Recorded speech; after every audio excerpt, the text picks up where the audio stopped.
MLC Karri Padmashri ఏడాది కిందట వైసీపీకి రిజైన్ చేసి తాజాగా టీడీపీలో చేరారు. అసలు వైసీపీకి ఎందుకు రిజైన్ చేయాల్సి వచ్చింది, టీడీపీలో ఎందుకు చేరారు? ప్రస్తుతం కర్రి పద్మశ్రీ ఉన్నారు, ఆమెతో మాట్లాడదాం. మరి ఏంటి అసలు వైసీపీకి ఏడాది కిందట రిజైన్ చేశారు, అధికార పార్టీలోనే ఎందుకు చేరారు?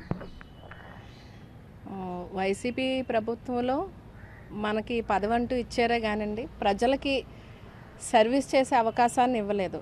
ఒక సామాజిక వర్గాన్ని గుర్తించి ఇచ్చారన్నారు, కానీ ఆ సామాజిక వర్గానికి పనిచేసే అవకాశాన్ని మనకి కల్పించలేదండి. So that's was the main point. ఇదే కాకుండా మనకి అంటే అది నేను మహిళ అవ్వండొచ్చు, లేదంటే నా సామాజిక వర్గం అవ్వండొచ్చు, కొంచెం పక్కన పెట్టి కార్యక్రమాలు జరిగాయి. సో దానికోసం ఏంటంటే మేము మనస్తాపం కూడా చెందడం జరిగింది. మనం రాజకీయాల్లో వస్తాం అని అంటే ఏదో మనం ఒక మోటో పెట్టుకొని వస్తాం, లేదంటే దీనికోసం వచ్చామని ఉంటుంది. So basically I'm from service family.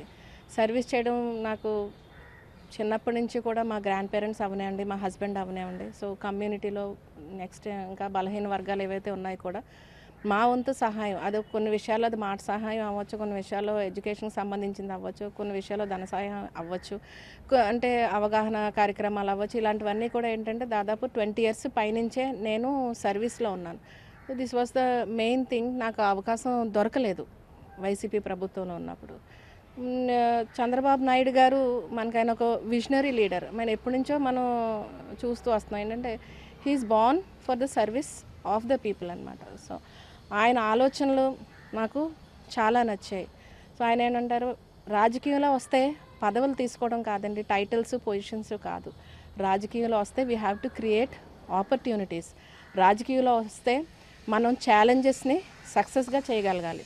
రాజకీయంలోకి వస్తే పబ్లిక్ కోసం with integrity and vision service చేయగలగాలి.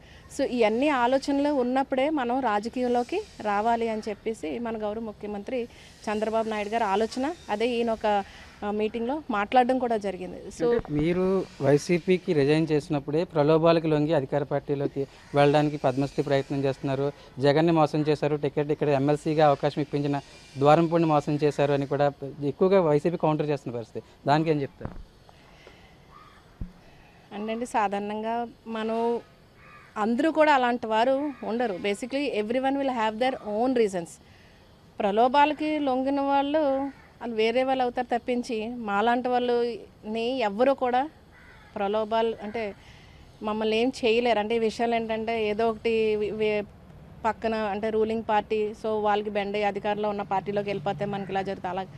సో మా కేసులో అయితే మాత్రం అలా జరిగే అవకాశం లేదు, ఎందుకంటే వీఆర్ సర్వీస్ మైండెడ్. నెక్స్ట్ ఇంకొకటి ఏంటంటే వాళ్ళు ఈ సెంటెన్స్ అనే ముందు ఎమ్మెల్సీగా కర్రి పద్మశ్రీ ప్రమాణ స్వీకారం చేసింది, ఎమ్మెల్సీగా కర్రి పద్మశ్రీ రాజీనామా చేసింది. మరి ఈ మధ్యలో కర్రి పద్మశ్రీ అన్న ఎమ్మెల్సీ ఏమైపోయింది, అసలు నిజంగా ఎమ్మెల్సీ పదవి నేను చేశానా అన్నది వాళ్ళ ముందు వాళ్ళంటే మనసాక్షిగా అడిగి తెలుసుకోండి అసలు ఈ పర్సన్ ఏమైపోయింది. దాని తర్వాత ఈ ప్రశ్నల నాటికి సమాధానం చెప్తానండి. నేను వైసీపీతో కానీ లేదంటే ఎక్స్ఎమ్మెల్యేతో కానీ అంత కంఫర్ట్గా లేరా మీరు అప్పట్లోనే? కంఫర్ట్ అంటేనండి పార్టీలోకి రావడం అర్లియర్ నేనేమి కూడా నేను పార్టీకి నేను పని చేయలేదండి. కాకపోతే పదవి తీసుకున్న తర్వాత I was made to SIT Idol. So that's the main thing. ఇక్కడ కంఫర్ట్గా లేకపోవడం అని కాదు, మనకేంటంటే ఇప్పుడు మన పదవి ఇచ్చారు అని అంటే దాని తాలూకు ఒక రైట్స్ కూడా ఇచ్చి ఒక పదవి ఇచ్చాము దానికి న్యాయం చేయండి, లేదంటే మనం మీ కమ్యూనిటీ కోసం వర్క్ చేయండి అని చెప్పేసి మనకు కూడా ఏదైనా బాధ్యతలు అప్పగిచ్చి ఉంటే బాగుండేది. కానీ అలాంటిది ఏమీ లేదు. We have to take and SIT, that's all.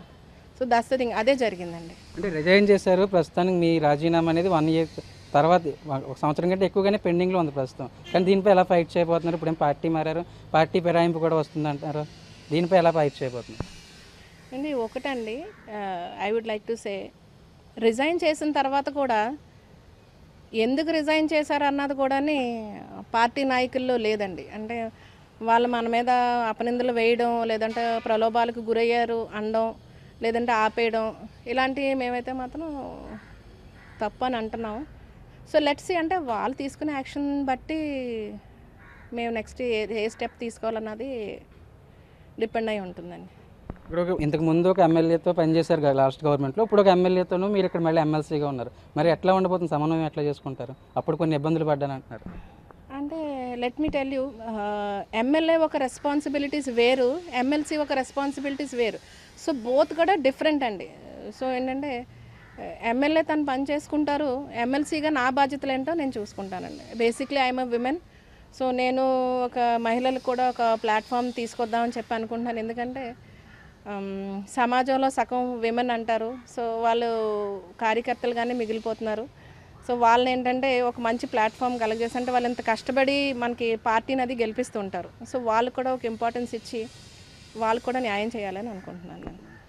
ఇది మొత్తానికి అయితే వైసీపీలో తాను ఎమ్మెల్సీగా ప్రమాణ స్వీకారం చేస్తాను, తర్వాత రాజీనామా చేస్తాను, మధ్యలో చాలా జరిగాయి, టైం వచ్చినప్పుడు అవన్నీ చెప్తానంటూనే కాకినాడకు సంబంధించి కాకినాడ ఎమ్మెల్యేగా ఆయన బాధ్యత ఆయనకుంటే ఎమ్మెల్సీగా తన బాధ్యతలు తాను నిర్వహిస్తాను. చంద్రబాబు నాయకత్వం అదేవిధంగా కూటమి ప్రభుత్వం సంబంధించిన సంక్షేమ కార్యక్రమాలు నచ్చే తన పార్టీ మారినట్లు ఎమ్మెల్సీ కరి పద్మశ్రీ చెప్తున్నారు. ప్రకాష్ సాయి సుధీర్ ఎన్టీవీ కాకినాడ నుంచి.